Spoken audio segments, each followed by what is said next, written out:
Boa noite, meu nome é Priscila. Eu acredito que as experiências que nós vivenciamos em nossas vidas sejam capazes de transformar vidas. E é por isso que eu gostaria de compartilhar com vocês o meu testemunho. Eu vim de um bairro muito simples, de Pouso Alegre, e eu cresci com muitos complexos de inferioridade dentro de mim. Eu havia ouvido muitas palavras como você é burra, isso não é pra você, você não vai dar conta. E por muito tempo eu cresci com esses complexos de inferioridade dentro de mim. Eu achava que eu era burra e que eu não era capaz. É engraçado como que essas palavras duras, elas penetram no nosso coração de uma forma muito mais do que as palavras boas que são ditas. Eu fui criada em uma casa onde o meu pai é alcoólatra, então eu passei por muitas lutas na minha casa. Eu lembro de muitas circunstâncias de brigas entre os meus pais, eu lembro que não havia paz dentro da minha casa, sabe? Eu lembro de momentos também onde meu pai, ele bebia, ele me deixava no hospital quando eu estava doente. Então foi um momento muito difícil na minha vida, sabe? Eu lembro que quando meu pai chegava bêbado em casa, o meu coração acelerava e eu tinha muito medo e muita angústia no meu coração. Até que eu me casei. Eu conheci o meu marido, eu me casei e me converti. E quando eu me converti, eu ia para a igreja e por muito tempo eu vivi uma vida de religiosidade.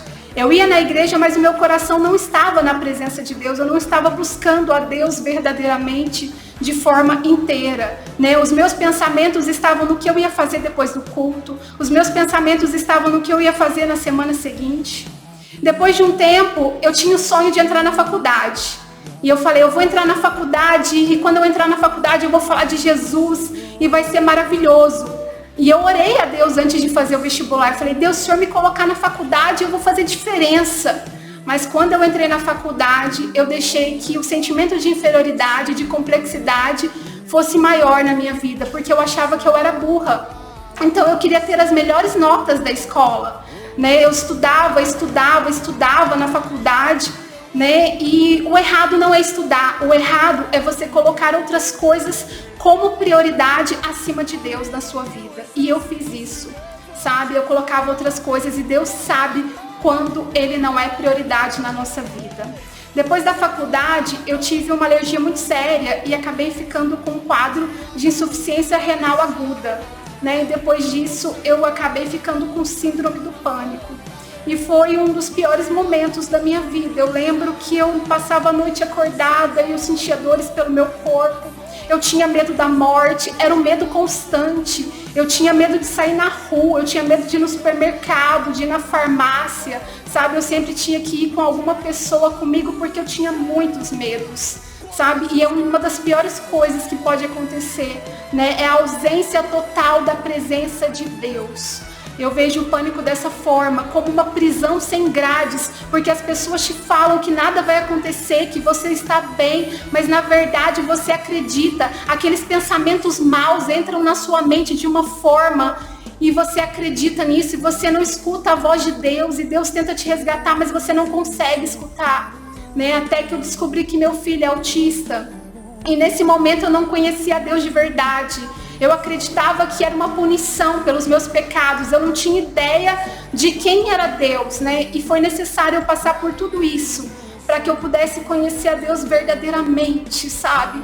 E depois de um tempo quando eu descobri que meu filho era autista, eu fiquei muito triste. Eu quase entrei numa depressão. Meu coração estava angustiado, porque quando a gente tem um filho, a gente espera que esteja tudo entre os padrões. E quando eu descobri que meu filho era autista, foi um dos piores momentos também da minha vida. E o meu marido, que é uma bênção de Deus, ele falou, Priscila, vamos orar. Porque o meu marido já é um homem de oração, ele já é um homem que ora diariamente. E eu comecei a buscar a Deus em oração. E no início era muito difícil, porque eu sentava e falava, Deus, abençoa meu pai, a minha mãe, os meus irmãos, o meu marido e o meu filho. E depois de um tempo já acabava o assunto, porque eu não tinha intimidade com Deus. Quando a gente não tem intimidade com Deus, a gente não sabe o que dizer. Mas aí depois de um tempo eu já não estava aguentando, eu não estava aguentando o sofrimento que estava no meu coração, o sofrimento do pânico, o sofrimento de descobrir que meu filho era autista, eu não estava aguentando mais. Eu falei, Espírito Santo, meu amado Espírito Santo, me ajuda a orar. Espírito Santo, me ajuda e me mostra o que eu devo fazer. E depois de um tempo, o Espírito Santo veio sobre o meu coração e sobre a minha vida, e algo novo aconteceu dentro de mim. Houve uma transformação dentro de mim. O Espírito Santo trabalhou e me mostrou coisas que eu não imaginava. O Espírito Santo me mostrou quem eu era. E no momento em que eu descobri quem eu era, como eu sou pecadora, e como eu sou falha, e como eu preciso de Deus, eu comecei a enxergar o Deus que eu não conhecia. Que Deus é bom, que Deus é misericordioso, que Deus é bondoso. Foi no momento em que eu comecei a enxergar o Espírito Santo abrir os meus olhos de uma forma que eu nunca vou conseguir pagar aquilo que está acontecendo na minha vida. O que Deus tem feito na minha vida é sobrenatural. Você não imagina o que é ter medo de sair na rua. Eu não sei se você está passando por isso, mas é algo terrível dentro do nosso coração. É uma ansiedade, um medo, e o Espírito Santo veio e trouxe a cura. E algo novo aconteceu dentro de mim. Nós temos mania, muitas vezes, de culpar a Deus por coisas ruins que acontecem na nossa vida, e isso não é verdade. Deus veio me mostrar que isso não é verdade. As coisas ruins que acontecem é a culpa do pecado. Não é o que Deus queria para nós, não é o que Deus quer para as nossas vidas. Deus não quer que coisas ruins aconteçam na nossa vida. E isso foi Deus trabalhando no meu coração e na minha vida. E algo mudou dentro de mim e pode mudar na sua vida também.